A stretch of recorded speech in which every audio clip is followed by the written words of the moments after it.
হাই বন্ধু বান্ধৱীসকল, আজি ৰাতিৰ ভাত সাজ মোৰ হৈ গ'ল। চিম্পুল আইটেম বনাইছোঁ আজি। এই আম কাটিছোঁ, ভাতৰ লগত অকণমান দুপিচ আম দিম।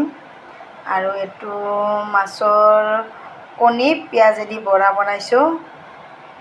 এইটো অৱশ্যে দুপৰীয়াৰে কচু ভাজিছিলোঁ, দুপৰীয়াৰ সেই কচু। আৰু এইটো হ'ল পোৰা মাছ, গৰৈ মাছ আনিছিলোঁ, পিটিকা বনাইছোঁ। তাতে জলকীয়া দিছোঁ, পিঁয়াজ দিছোঁ আৰু আপোনাৰ অকণমান খাৰ দিছোঁ। আৰু পোৰা মাছত অকণমান খাৰ দিবই লাগে, তেতিয়াহে টেষ্টি আহে। আৰু এইটো মাছৰ তেল ভাজিছোঁ। আৰু এইটো নৰসিংহৰ চব্জি, কুচিয়া মাছেদি বনাইছোঁ মই। কুচিয়া মাছ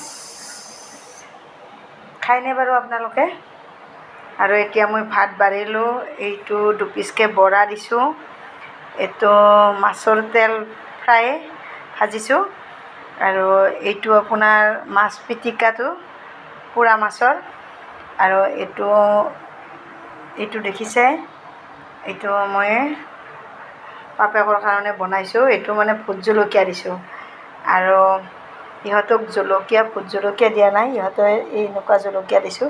আৰু পিঁয়াজ আৰু আমাক পিঁয়াজ জলকীয়া, যিমান জলকীয়া দিলেও জলকীয়া লাগিবই। আৰু নেমু, এনেকৈ ভাতখিনি বাঢ়িলোঁ। এতিয়া খোৱাহে আৰু কাম, খালি আমখিনি দিয়া নাই, আমখিনি দিম এতিয়া। আমখিনি মানে ঠাই নোহোৱাৰ কাৰণে আমখিনি খোৱাৰ সময়ত দি দিম। আৰু লাগিলে আছে বাৰু, এয়া কচু পিটিকাটো দিয়া নাই বাৰু, দিম মই এতিয়া। আৰু নৰসিংহৰ জোল। আজিৰ ৰাতিৰ খানাটো এনেকৈ কিন্তু খাই ভাল লাগে। আপোনালোকে এনেকৈ চিম্পুল খানা খাই চাবচোন, বহুত মজা লাগে। আৰু ভাতকেইটাও বেছি খাব পাৰি। আপোনালোকে এনেকৈ খায়নে বাৰু? জনাবচোন কমেণ্টত। আজিলৈ ইমানতে। Good night.